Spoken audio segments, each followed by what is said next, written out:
Hello बच्चों, good morning. बच्चों, आज मैं आप लोग को सामाजिक विज्ञान का पाठ 11 संयुक्त राष्ट्र यूएन पढ़ाने वाली हूँ। इस पाठ को हम लोग पढ़ते हैं। शांति गीत गाए जा, क्रांति गीत गाए जा, कह रहा तिरंगा अब ऊंचा सर उठाए जा। रंग धर्म जाति भेद रहे हैं जग में खेद, बंधनों को तोड़ के एकता को लाए जा। युद्ध की घटाए घोर छा रही है चारों ओर, शांति की हवाएं बन बदलियां हटाए जा। विश्व का भविष्य आज नौजवान तेरे हाथ, प्रेम के प्रकाश को विश्व में फैलाए जा।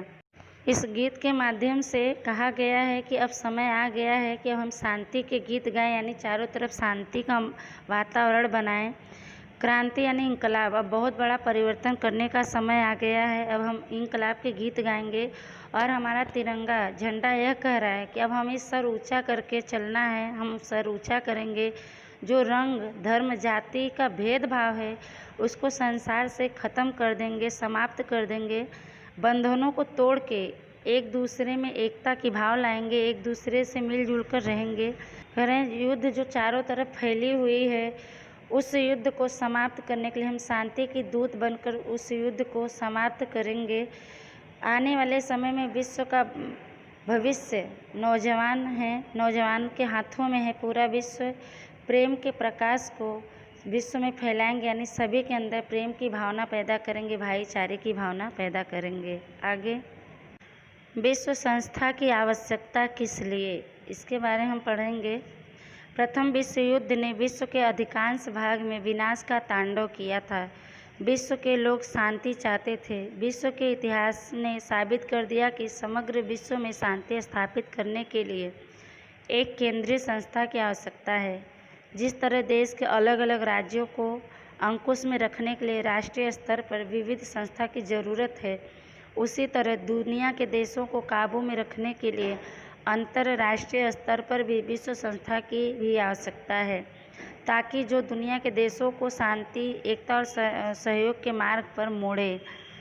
विश्व संस्था की आवश्यकता किस लिए यहाँ पे बताया गया कि प्रथम विश्व युद्ध ने विश्व के ज़्यादातर भाग में विनाश का त्राही त्राही का तांडव मचा दिया। विश्व के लोग शांति चाहते थे। विश्व के इतिहास ने यह साबित कर दिया कि पूरे विश्व में शांति स्थापित करने के लिए एक केंद्रीय संस्था की आवश्यकता है, ज़रूरत है। जिस तरह देश के अलग अलग राज्यों को प्रतिबंध में काबू में रखने के लिए राष्ट्रीय स्तर पर अलग अलग संस्था की ज़रूरत होती है, ठीक उसी तरह दुनिया के देशों को नियंत्रण में रखने के लिए, काबू में रखने के लिए अंतर्राष्ट्रीय स्तर पर, विश्व स्तर पर भी विश्व संस्था की आवश्यकता है, ताकि जो दुनिया के देशों को शांति, एकता और सहयोग के रास्ते पर ले जाए, मोड़े। आगे है, अमेरिका के राष्ट्रपति ने विश्व संस्था का विचार प्रस्तुत किया रखा। परिणाम स्वरूप ईस्वी सन 1920 में युद्ध को रोकने वाले और शांति के चाहक यानी शांति चाहने वाले राष्ट्र संघ लीग ऑफ नेशंस संस्था की स्थापना हुई। विश्व स्तर पर यह संस्था स्थापित करने का यह प्रथम प्रयास था। थोड़े समय तक इस संस्था ने दो देशों के बीच की तकरारी मुद्दों को हल करके युद्ध होने से रोका, परंतु कमज़ोर देशों को शक्तिशाली देशों के आक्रमण से बचाने के महत्वपूर्ण कार्यों में यह संस्था असफल रही और द्वितीय विश्व युद्ध फूटा। यहाँ बताया गया है कि अमेरिका के राष्ट्रपति ने विश्व संस्था का विचार करके अपना विचार सबके सामने रखा, जिसका यह परिणाम हुआ कि ईस्वी सन 1920 में युद्ध को रोकने वाले और शांति को चाहने वाले राष्ट्र संघ लीग ऑफ नेशंस संस्था की स्थापना हुई। विश्व स्तर पर यह संस्था स्थापित करने का पहला प्रयत्न था। थोड़े समय तक इस संस्था ने दो देशों के बीच की तकरारी मुद्दों को हल करके, उसकी समस्या का निवारण करके युद्ध होने से रोका, लेकिन कमज़ोर देशों को शक्तिशाली देशों के हमले से बचाने के महत्वपूर्ण कार्यों में यह संस्था नाकामयाब रही और इसका यह परिणाम हुआ कि द्वितीय विश्व युद्ध वहाँ पे शुरू हुआ। आगे है, द्वितीय विश्व युद्ध ने प्रथम विश्व युद्ध से भी अधिक विनाश किया। परमाणु बम जैसे विनाशक शस्त्रों का उपयोग करके बड़े समुदाय में मानव संहार किया गया। दुनिया के सभी देशों को कम या अधिक अंश में इसे सहन करना पड़ा। विश्व में हाहाकार मच गया। यहाँ करें कि द्वितीय विश्व युद्ध ने प्रथम विश्व युद्ध से भी अधिक विनाश किया, नुकसान पहुँचाया। परमाणु बम जैसे विनाश करने वाले शस्त्रों का उपयोग करके बड़े समूह में मानव संहार किया या मानवों को नुकसान पहुँचाया।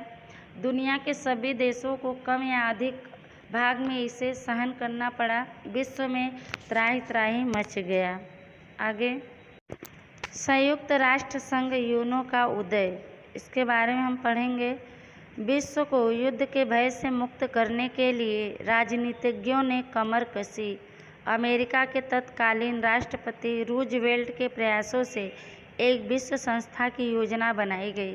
परिणाम स्वरूप 24 अक्टूबर 1945 को विश्व शांति और विश्व की जनता के कल्याण के उद्देश्य से संयुक्त राष्ट्र संघ की स्थापना हुई। उसका अंग्रेजी नाम यूएनओ यूनाइटेड नेशंस ऑर्गेनाइजेशन था। अब यह संस्था यूनाइटेड नेशंस यूएन के रूप में पहचानी जाती है। संयुक्त राष्ट्र यूएन की स्थापना हुई तब 51 सदस्य राष्ट्र थे। आज ईस्वी सन 2011 में संयुक्त राष्ट्र की सदस्य संख्या 193 तक पहुंच गई है। संयुक्त राष्ट्र संघ यूएनओ का उदय यानी प्रकट होना यहाँ बताया गया है। कारण, विश्व को युद्ध के डर से आज़ाद करने के लिए राजनीतिज्ञों ने कमर कसी ठान ली। अमेरिका के तत्कालीन राष्ट्रपति रूजवेल्ट के प्रयत्नों से एक विश्व संस्था की योजना बनाई गई, जिसका परिणाम यह हुआ कि 24 अक्टूबर 1945 को विश्व शांति और विश्व की जनता के कल्याण के भलाई के उद्देश्य से संयुक्त राष्ट्र संघ की स्थापना की गई। उसका अंग्रेजी नाम रखा गया यूएनओ यानी यूनाइटेड नेशंस ऑर्गेनाइजेशन था। अब यह संस्था यूनाइटेड नेशंस यूएनए के रूप में जानी जाती है।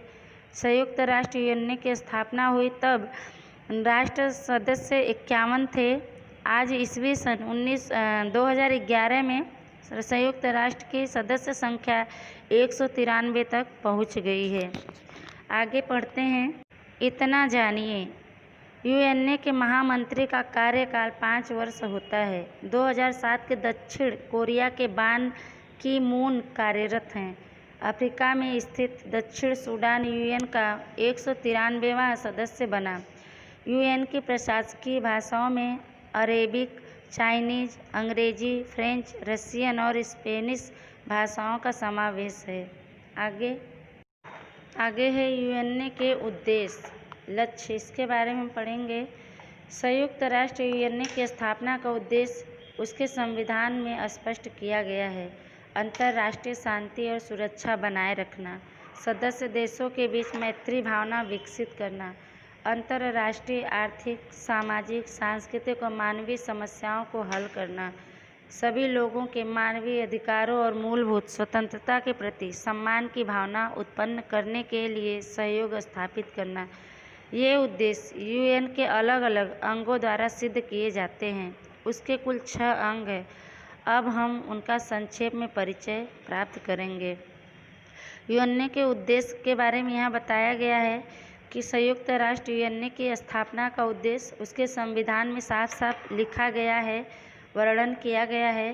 पहला है अंतर्राष्ट्रीय यानी पूरे विश्व में शांति और सुरक्षा बनाए रखना, सदस्य देशों के बीच मित्रतापूर्ण भावना विकसित करना, बढ़ाना, अंतर्राष्ट्रीय स्तर पर आर्थिक, सामाजिक, सांस्कृतिक और मानवीय समस्याओं का निवारण करना, सभी लोगों के मानवीय अधिकारों और मूलभूत स्वतंत्रता यानी आज़ादी के प्रति सम्मान की भावना पैदा करने के लिए सहयोग स्थापित करना।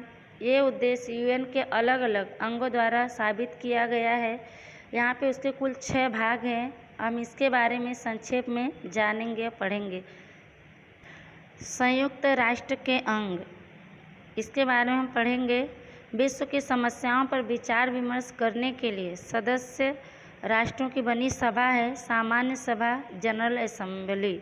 संयुक्त राष्ट्र यूएनए ये इसका कार्य है। इसमें आते हैं संयुक्त राष्ट्र के अलग अलग अंगों द्वारा लिए गए निर्णयों को अमल में लाने का कार्य करती है सचिवालय, सेक्रेटेरिएट, अंतर्राष्ट्रीय न्यायालय, इंटरनेशनल कोर्ट ऑफ जस्टिस, सदस्य राष्ट्रों के बीच झगड़े अथवा विवादों का निवारण यानी हल करने वाली संस्था है। फिर दूसरे तरफ है अंतर्राष्ट्रीय सुरक्षा की रक्षा करने का काम करती है सुरक्षा समिति, सिक्योरिटी काउंसिलर। आर्थिक और सामाजिक समिति, इकोनॉमिक एंड सोशल काउंसिलिंग, यह विश्व की जनता की आर्थिक और सामाजिक स्थिति सुधारने का काम करती है। अभिभावक समिति, ट्रस्टीशिप काउंसिलिंग, यह विदेशी शासन के अधीनस्थ क्षेत्रों को स्वतंत्रता दिलाने में सहायता करने वाली समिति है। आगे हम पढ़ते हैं सामान्य सभा, जनरल असेंबली, इसके बारे में हम पढ़ेंगे। सामान्य सभा यूएनओ का सबसे महत्वपूर्ण अंग है। उसे विश्व की पार्लियामेंट कह सकते हैं। यूएनओ में जुड़े राष्ट्रों के प्रतिनिधि उसमें बैठते हैं। प्रत्येक सदस्य राष्ट्र अपने अधिक से अधिक 5 सदस्य भेज सकता है, परंतु मतदान के समय एक राष्ट्र एक ही मत दे सकता है। सामान्य सभा की बैठक वर्ष में एक बार होती है। उसके सदस्य प्रत्येक वर्ष अध्यक्ष और उपाध्यक्ष का चुनाव करते हैं। ईस्वी सन 1953 से 54 में भारत के प्रतिनिधि विजया लक्ष्मी पंडित को इस सभा का अध्यक्ष चुना गया था। इस सभा ने 10 दिसंबर 1948 को मानव अधिकार के संबंध में वैश्विक घोषणा मंजूर किया। सामान्य सभा के बारे में यहाँ बताया गया है कि सामान्य सभा यूएनओ का सबसे महत्वपूर्ण अंग है, भाग है। उसे विश्व का पार्लियामेंट कह सकते हैं। यूएनओ में जुड़े राष्ट्र के प्रतिनिधि उसमें बैठते हैं। हर सदस्य राष्ट्र अपने अधिक से अधिक 5 सदस्य भेज सकता है, लेकिन मतदान के समय एक देश एक ही मत दे सकता है। सामान्य सभा की बैठक साल में एक बार होती है। उसके सदस्य हर एक वर्ष अध्यक्ष और उपाध्यक्ष का चयन करते हैं। ईस्वी सन 1953-54 में भारत की प्रतिनिधि विजयालक्ष्मी पंडित को इस सभा का अध्यक्ष चुना गया था। इस सभा ने 10 दिसंबर 1948 को मानव अधिकार के विषय में पूरे विश्व में घोषणा मंजूर किया। आगे सामान्य सभा यूएन के सीमा में रहकर विश्व के किसी भी प्रश्न पर विचार विमर्श कर सकती है। उस पर वे सलाह मशविरा दे सकती है। विश्व में शांति और सुरक्षा को खतरे में डालने जैसी परिस्थिति खड़ी हो तो तुरंत वह यूएन की समिति को ध्यान दिलाती है। यूएन में नए सदस्यों को प्रवेश देने की इस सभा को सत्ता है, अधिकार है। आगे सामान्य सभा यूएन के सीमा में रहकर विश्व के किसी भी प्रश्न पर विचार विमर्श कर सकती हैं, बताया गया है। उस पर वे राय मशविरा भी दे सकती हैं। विश्व में शांति और सुरक्षा को खतरे में डालने की जैसी स्थिति खड़ी हो तो तुरंत वह यूएन की समिति को ध्यान दिलाती है। यूएन में नए सदस्य को दाखिल करने के लिए इस सभा को अधिकार है, सत्ता है। आगे सुरक्षा समिति, सिक्योरिटी काउंसिलिंग, इसके बारे में हम पढ़ेंगे। यूएनओ का यह सबसे महत्वपूर्ण अंग है। उसमें 15 सदस्य हैं। उनमें यूएसए, ब्रिटेन, फ्रांस, रूस और चीन, ये 5 सदस्यों स्थायी हैं। बाकी के अस्थायी 10 सदस्यों को सामान्य सभा 2 वर्ष के लिए चुनती है। विश्व में शांति और सुरक्षा बनाए रखने के लिए इस समिति को विशाल सत्ताएं दी गई हैं। राष्ट्रों के बीच के झगड़ों का उन्हें शांतिमय साधनों द्वारा हल करने का प्रयत्न करना होता है। संयुक्त राष्ट्र के सचिवालय का प्रधान महामंत्री के रूप में जाना जाता है। उसकी नियुक्ति सुरक्षा समिति की सिफारिश से सामान्य सभा करती है। वह संयुक्त राष्ट्र के मुख्य प्रशासनिक अधिकारी के रूप में कार्य करता है। सुरक्षा समिति के बारे में यहाँ बताया गया है कि यूएनओ का यह सबसे महत्वपूर्ण भाग है। उसमें 15 सदस्य हैं। उनमें यूएसए, ब्रिटेन, फ्रांस, रूस और चीन, ये 5 सदस्य अस्थायी हैं, यानी इनमें कोई परिवर्तन नहीं होता है। बाकी अस्थायी 10 सदस्यों को सामान्य सभा 2 साल के लिए चुनती है, उनका चुनाव करती है। विश्व में शांति और सुरक्षा बनाए रखने के लिए इस समिति को बहुत बड़ा अधिकार दिया गया है। बहुत सी सत्ताएं, अधिकार दी गई हैं। राष्ट्रों के बीच के झगड़ों को शांतिमय ढंग से साधनों द्वारा निवारण करने का प्रयत्न करना होता है। इनको संयुक्त राष्ट्र के सचिवालय का प्रधान महामंत्री के रूप में जाना जाता है। उसकी नियुक्ति सुरक्षा समिति की सहमति से सिफारिश से सामान्य सभा करती है। वह संयुक्त राष्ट्र के मुख्य प्रशासनिक अधिकारी के रूप में काम करता है। आगे पढ़ते हैं। वीटो यानी क्या, इसके बारे में हम पढ़ेंगे। सुरक्षा समिति के किसी भी निर्णय के लिए 5 अस्थायी सदस्यों की स्वीकृति यानी मंजूरी हेतु मत लेना जरूरी है। 5 में से यदि एक भी सदस्य उसके विरुद्ध उसके खिलाफ मतदान करे तो निर्णय नहीं लिया जा सकता। अधिकार प्राप्त 5 अस्थायी सदस्यों के निषेध करने या निर्णय अस्वीकार करने के अधिकार को निषेधाधिकार या वीटो पावर कहते हैं। वीटो पावर के बारे में यहाँ बताया गया है कि सुरक्षा समिति के किसी भी फैसले के लिए 5 अस्थायी सदस्य जो हैं उनकी स्वीकृति मंजूरी हेतु मत लेना आवश्यक है। 5 में से यदि किसी एक भी सदस्य उसके खिलाफ मतदान करे तो फैसला नहीं लिया जा सकता। अधिकार प्राप्त 5 अस्थायी सदस्यों के निषेध करने पर निर्णय अस्वीकार करने के अधिकार को निषेधाधिकार या वीटो पावर कहते हैं। आगे पढ़ेंगे। संयुक्त राष्ट्र की विशिष्ट संस्थाएं, विशिष्ट यानी खास, इसके बारे में पढ़ेंगे।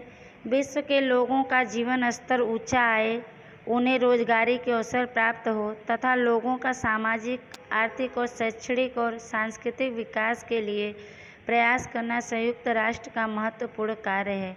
इन ध्येयों को सिद्ध करने के लिए यूएन के नेतृत्व में विशिष्ट क्षेत्रों में कार्य करने वाली विशेष संस्थाओं की स्थापना की गई है।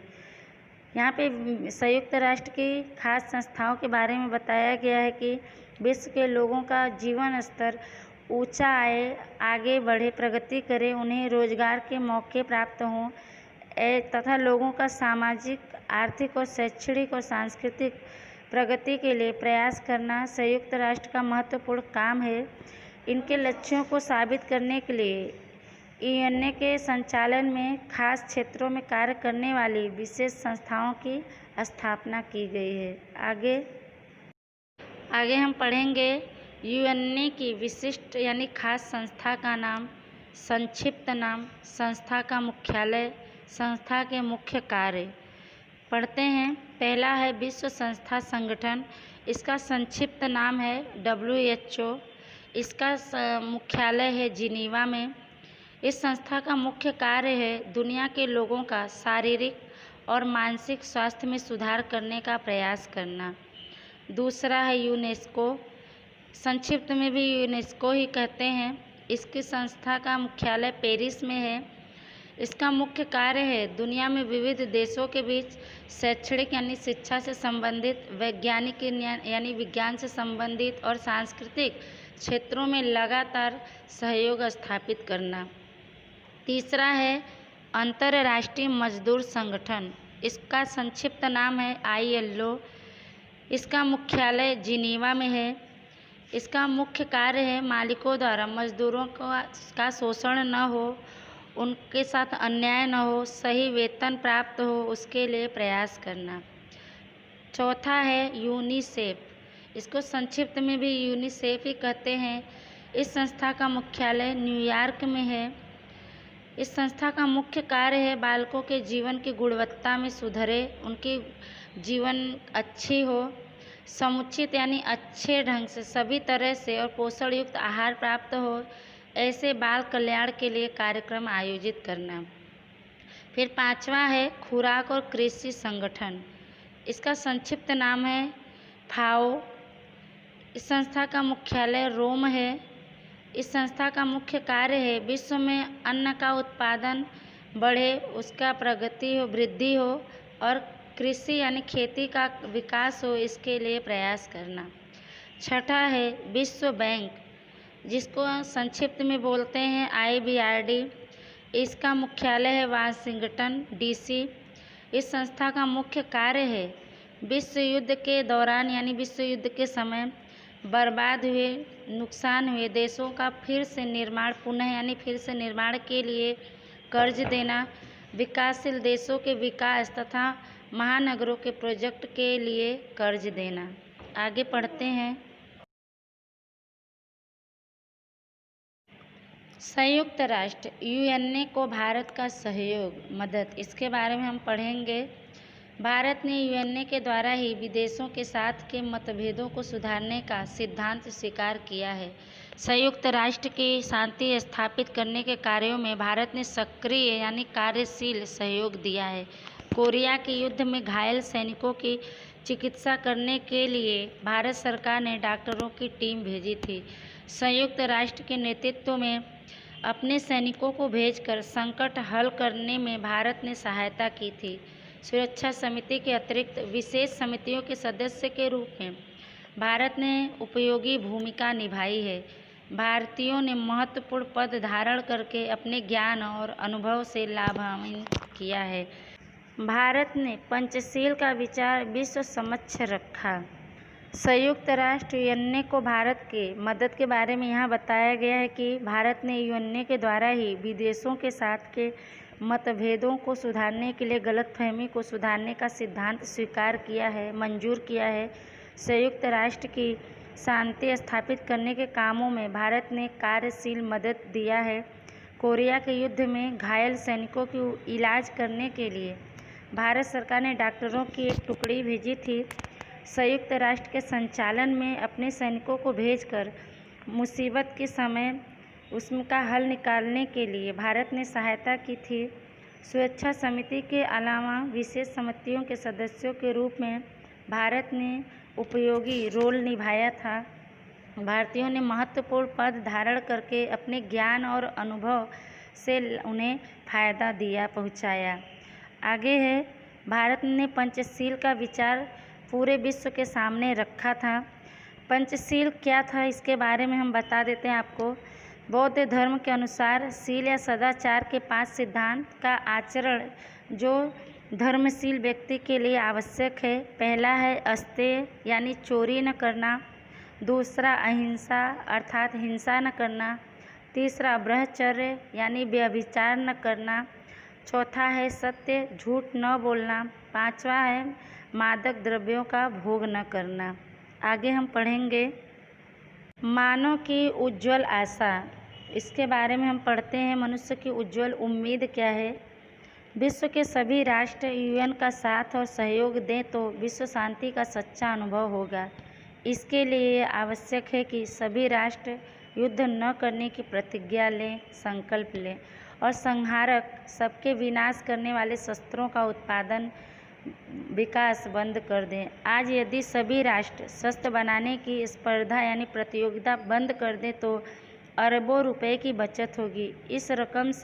इस पैसे से विश्व के लोगों का कल्याण हो सकता है। पृथ्वी ऐसा ग्रह है जहां मनुष्य रहता है, इसलिए मानव को विश्व एकता और विश्व शांति के लिए संयुक्त राष्ट्र की सफलता की कामना है।